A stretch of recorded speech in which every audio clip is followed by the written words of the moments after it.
those details, no. Were you ever present during any conversations that Mr. Preston had with Heather Jones in November or December of 2008? I don't recall that. I don't recall that. I don't recall if Mr. Preston was there. Like I said, I met with Ms. Jones, but I don't remember if Mr. Preston was there or not. I don't remember. To your recollection, the department heads had vehicles, correct? I'm pretty sure. And you had the county vehicle list in the period of time between June of 2008 and December of 2008, which would reflect who had a car and who didn't have a car belonging to the county. Yes. Do you know when the county department heads began starting to have access to county vehicles? No, I don't. Was it prior to the primary in 2008? I would assume so. When you met with Ms. Jones, did you have a productive meeting? It was a pretty good meeting, I think so. Did she supply you with information you requested? Yes, Was she polite? absolutely. After you took office in January of 2009, do you have a recollection of when or if the county decided to take away Ms. Jones' vehicle? I don't recall. That's the job of the administrator. When you say it was the job of the county administrator, what do you mean? They're the director of personnel. Our only employee is the administrator and the clerk. Does the county administrator ultimately decide what county employees should or should not have access to a county vehicle? Yes, Were you present during any conversations between Heather Jones and Mr. Preston wherein it was discussed what should happen regarding the county vehicle that Ms. Jones used? I don't recall that conversation at all. Were you present when any memoranda may or may not have been drafted with respect to Heather Jones' use of the county vehicle? No. Let me show you what we'll mark as Exhibit 33. Is this an email from Tom Beckwith dated October 13th, 2008 to Bob Waldrop, carbon copying you and Tom Allen? Yes. I'd like to turn your attention to the line that says, and I quote, "Bob, would appreciate your okay before I send it," end quote. Do you see that? It's on the first page, sir. Oh, okay, yeah. Do you know why Tom Beckwith is seeking Bob Waldrop's approval to send a letter that he authored as a concerned citizen? Tom is very involved with the county. He comes to all the council meetings. He cares about the county. I appreciate that response, but what I want to know is, do you know why Tom Beckwith is asking Bob Waldrop to give his okay before sending a letter that he authored as a concerned citizen? I can't speak for him. I don't know. Let's look at page 2 of this exhibit, which is the page that has the Bates number FE100299. Do you recall reading this letter? I do somewhat recall it, yes. In the first sentence, Mr. Beckwith writes, and I quote, "Recently, I have been made aware of certain actions that the majority of the present Anderson County Council is considering taking involving certain county council members and the county administrator," end quote. Do you see that? Yes. What was your understanding that Mr. Beckwith was referring to as of October 8th of 2008? The only thing I can think of would be it was some kind of a letter that the council, that he said he was being anticipatory briefed or something, and there was supposed to be something about that as far as a contract. The only thing I can think of that would be it. Seems like that was in that time frame. Was this in reference to a rumored severance agreement that might be executed between county council and Mr. Preston? I cannot say because I don't remember exactly what he was referring. I would think that would probably be an accurate statement. And down below there's a paragraph that starts with, "if this council." Do you see that? Where is it that you're talking about? It's down below, sir. Okay. And that sentence states, and I quote, "If this council is complicit in going along with the administrator in his scheme, I will be highly disappointed, but sadly not very surprised," end quote. Does that help you remember what your understanding of this letter was as of October 8th of 2008? I would think that's probably what it's referencing, settlement. The severance agreement that was executed in November 18th of 2008? Uh-huh. And in fact, isn't it also true that at the beginning of October of 2008, Mr. Driver was reporting on the radio rumors that a severance agreement would be negotiated with Mr. Preston during that time frame? I don't listen to the radio all the time, so it's possible that's true. Let's look at the deposition exhibit 34.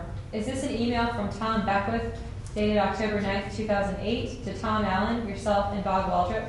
Yes. Does it attach an earlier draft of the letter that we just looked at as attached in the prior exhibit? Yes. Let's look at the exhibit we're getting ready to look at. I think it was exhibit 34. The third line down, does this reflect that Mr. Beckwith stated to you that he had based the contents of this letter and I quote, on what I have heard on Rick Driver and attending the county council meetings, end quote. That's what it says. And what was the date of this email? October 9th, Of? 2008. We've marked this as Exhibit 35, Mr. Moore. Is this an email from Linda Gilstrap to you, dated October 13th of 2008? Yes. If you could turn to page 2 of that exhibit, that is the page that is Bates numbered FE100008. Yes. Do you recall signing this document? Yes, I do. And did you sign it as a councilman-elect? Yes, I did. And what is your district? Pardon? What district do you represent? 3. Was it your understanding that Ms. Wilson requested that you execute this document? I'm not sure if it was Miss Wilson or not. I'm not sure who requested. It could have been Bob Waltrip. I'm not sure.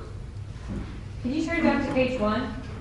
Do you see where it says, and I quote, Ms. Wilson would like for you and Mr. Dunn and Mr. Allen to come and sign the attached letter, end quote. Yes. Does that refresh your recollection as to... I'm not sure if it was hers or not. I can't answer if it was hers because Mr. Waldrop was involved in this too. It could have possibly been his too. I can't say whose letter it is, but I supported it and I signed it. Do you have any reason to believe that when Linda Gilstrap wrote that Ms. Wilson was requesting for you to sign it, that was somehow inaccurate? I wouldn't know. It just says that Miss Wilson would like me to sign it. It doesn't say it's her letter. And what were you requesting in the letter? The issues of the bonds. They were borrowing a lot of money right there in the last of the year. They had run us up about $20-something million additional bond money on all kinds of these projects. Looked like they were trying to bankrupt the county before we took office. At this point in time, you weren't sworn in as a county councilman, were you? I was not. As of October 13th of 2008, had they had the general election yet? No. Were you correctly referred to as a councilman-elect then? That's probably incorrect because we really were not elected until November. We had no opposition. We've marked this as Exhibit 36. Mr. Moore, is this an email from Stan Welsh to you dated October 17th of 2008? Yes, it is. Is Stan Welsh a reporter? Yes, he is. Is he asking you to email a statement that you had previously made so he could read it on the air the next day? Yes, he did. When he says read it on the air, is he referring to the Rick Driver show? He has a Saturday show. At that time, he was on the Rick Driver Saturday show. At that time, Stan Welsh was running his own show on Saturday. He had his own show on Saturday. Was that show on WAIM? Yes. Do you recall that he made those comments on the air? I do not recall if he did or not. Do you remember what your statement was? I don't recall that. Let me show you what we'll mark as deposition exhibit 37. Mr. Moore, is this an email from you to Tom Beckwith dated October 22nd, 2008? Yes, it is. Do you sign the email to Mr. Beckwith, and I quote, District Number 3, obstructionist cohort, end quote? Yes, I did. What caused you to conclude that you were an obstructionist cohort? I don't really recall what brought that on, but it probably was something. Did you view your activities in October of 2008 as an obstructionist? Probably something sparked me off, but I don't recall what it was. Let me show you what we'll mark as Exhibit 38. Mr. Moore, is this an email from you to Tom Beckwith dated November 10th of 2008? Yes, it is. Is it correct that as of November of 2008, the group that was meeting at Mr. Waldrop's office between June of 2008 and December of 2008 were examining procedures that they would implement with respect to an audit? Yes. The next sentence in your email says, and I quote, we are still monitoring the whole situation going on with JP, and this could shift our priorities on the spur of the moment, end quote. What were you referring to? Possible buyout. Rumors of the buyout. As of November 10th of 2008, had you received indication that there was going to be a possible buyout of Mr. Preston? Yes.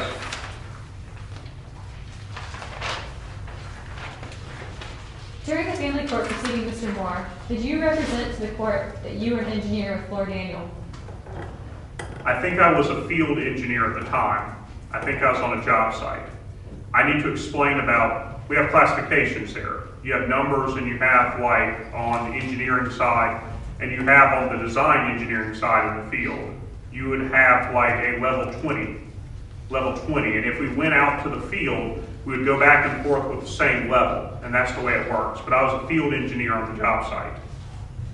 Is the answer to my question yes? Yes. Did you ever make a representation to the court that you were not in possession of certain furniture, that it was found out later that you in fact were in possession of? Yes. Family heirlooms that belong to my family. Did they find that furniture in your garage They found some in the garage. with a lock on it? Yes. You represented that you weren't in possession of that furniture, did you not? I don't recall saying that. Why did they have to go out and open up your garage to find that furniture? It was family heirlooms left from my family. There was never any question that what was mine before the marriage was mine. She wanted that too.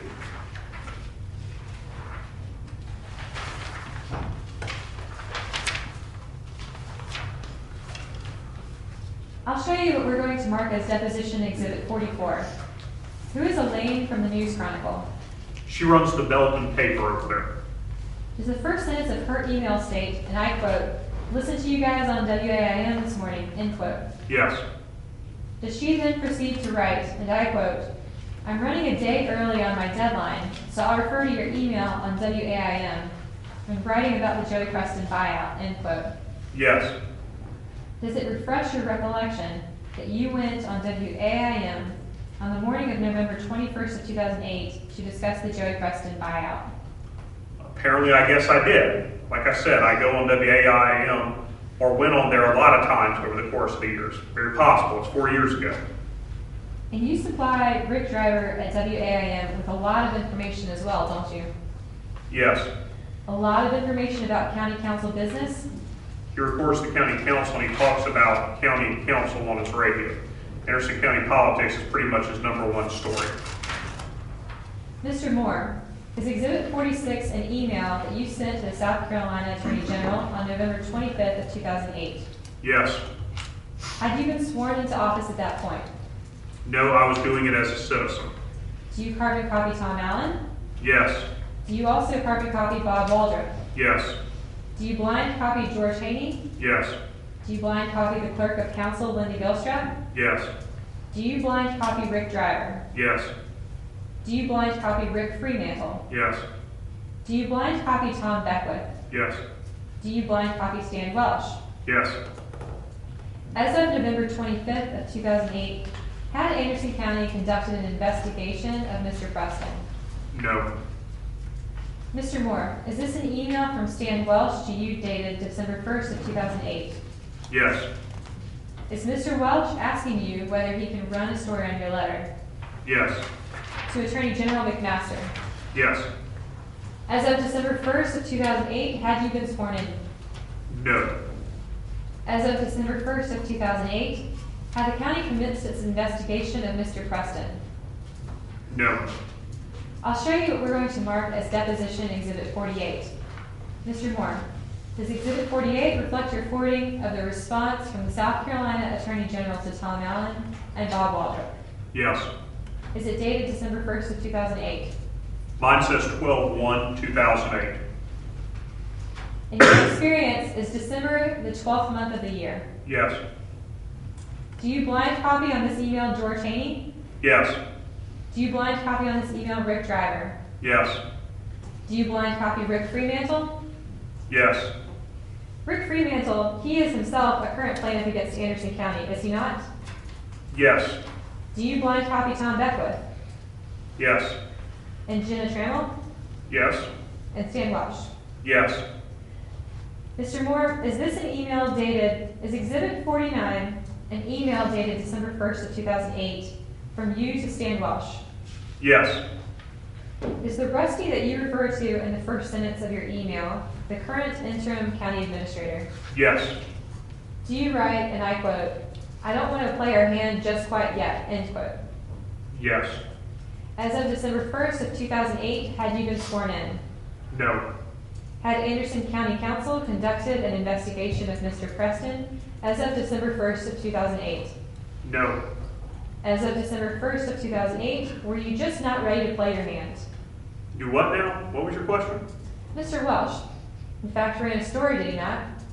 Ran a lot of stories. I can't tell you what he wrote. He ran a lot of stories. You have no recollection of him writing a story about the investigation by the South Carolina Attorney General that you had initiated? I'm not sure whether this email you're talking about here is related to that or not, but yes, I remember him writing a story about the Attorney General, yes. I'll show you what we'll mark as Deposition Exhibit 50. Is this an email from Stan Welsh to you dated December 1st of 2008? Yes. Does Stan Welsh in the first two sentences write, and I quote, Eddie, I spoke with Rusty. We agree that there is nothing to be lost by running with the story, especially since my paper won't even print before the council meeting tomorrow night, period, end quote. The document says that, right? Yes. And the Rusty that he refers to, as you understood it, was Rusty Burns, correct? Yes. To your knowledge, are Rusty Burns and Stan Welsh friends? Yes. Rusty Burns was one of the attendees of the meetings in Bob Waldrop's office between June of 2008 and December of 2008, was he not? He attended meetings, yes. And it is also true that Rusty Burns eventually became the interim county administrator for Anderson County, did he not? Yes.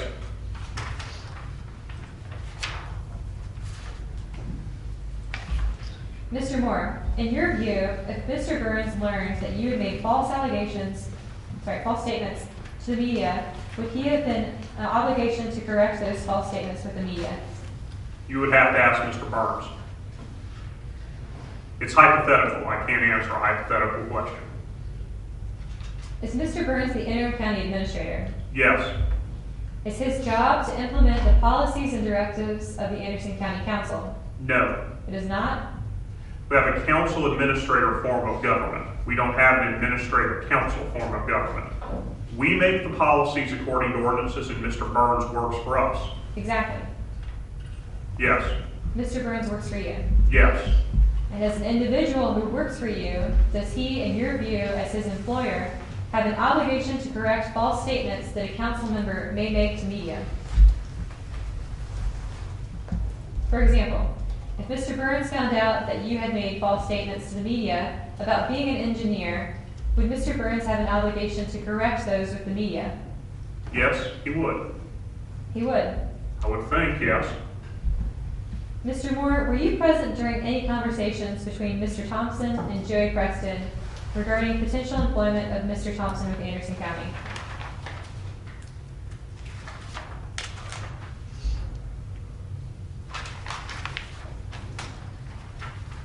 Mr. Moore, is this an email from Tom Allen to you and Tommy Dunn dated December 24th, 2008? Yes. Will you turn to page 2? Did you in any way fabricate an email and attach the agenda that's reflected on page 2 of this exhibit? I don't recall whether I had any input on this or not. This could have been all Tom Allen's. I don't recall. We definitely discussed the agenda. The question I have is, I think the answer is no, but I wanted to ask, did you do anything in relation to this email, which was found in your Floor Daniel account, that manipulated the email or attachment in any way? It's no. Does this email reflect the email and attached agenda as it was sent to you by Tom Allen? If it come from Floor Daniel, that's the way it come. Turn to page 2, which is the document that is Bates numbered FE 100761. During your first meeting in January of 2009, were you nominated as the chairman as indicated in item number 2? Yes. During your first meeting in January of 2009, did you, as the chairman, make comments condemning the previous council's actions? I would have to look at the minutes, but that's probably a true statement. During that meeting, do you recall naming the ad hoc committees? I don't recall doing that the first meeting. I was thinking that may have been the second meeting. I'd have to look at the minutes. It was in January. Let's do that. Let's first see how many we can tick off on the prior exhibit that you remember. Do you recall during your first meeting going into executive session? I'll have to look and see. Let's come back to that one. Do you recall during your first meeting hiring a new law firm? I'm not sure we did it at the first meeting or second meeting. I know we had a lot of committees on the second meeting. We did a lot. Yes, we did. Do you recall during your first meeting hiring Mr. Daniels? Yes. Do you recall during your first meeting naming the ad hoc committees? Yes. Do you recall during the first meeting entertaining a motion for council to review all contracts prior to their being let? Yes. Do you recall during your first meeting entertaining a motion to freeze all current contracts prior pending review by council? Yes. Do you also recall during your first meeting entertaining a motion to freeze all positions? Yes. Do you recall during your first meeting entertaining a motion to cease all legal actions pending review by council? Yes. Do you also remember during your first meeting entertaining a motion to freeze all contracts pending council review? Yes. I think that one appeared twice on the list. Mr. Moore, is your daughter named Angie Moore Hunter? Yes, she is. Is she the young lady that you said was the voice of Barbie during your ad campaigns on the Rick Driver show? Yes. Did you ever indicate to your daughter that if she helped you with the campaign, you would help her get a job with Anderson County? No. That did not ever happen? No. Never has she asked for any job. During the meeting on the Sunday directly prior to the January 6th of 2009 meeting, what was discussed among the group at Bob Waldrop's office? Basically, just discussed what we wanted to do for the county. Our agenda, talked about the agenda items and how we was going to do the committees and things like that. Did you work on any language in the resolution? We probably did, as well as I remember. We did look at some of the resolutions. I think Bob did. He's an attorney. He probably did most of that. Was there a more finalized agenda than the one we had just looked at that Tom Allen sent you? I think that's probably, I don't remember one any better than that. I think that's probably it. All right. Thank you very much. We will take our lunch break at this time. I'll ask that we be back in the floor.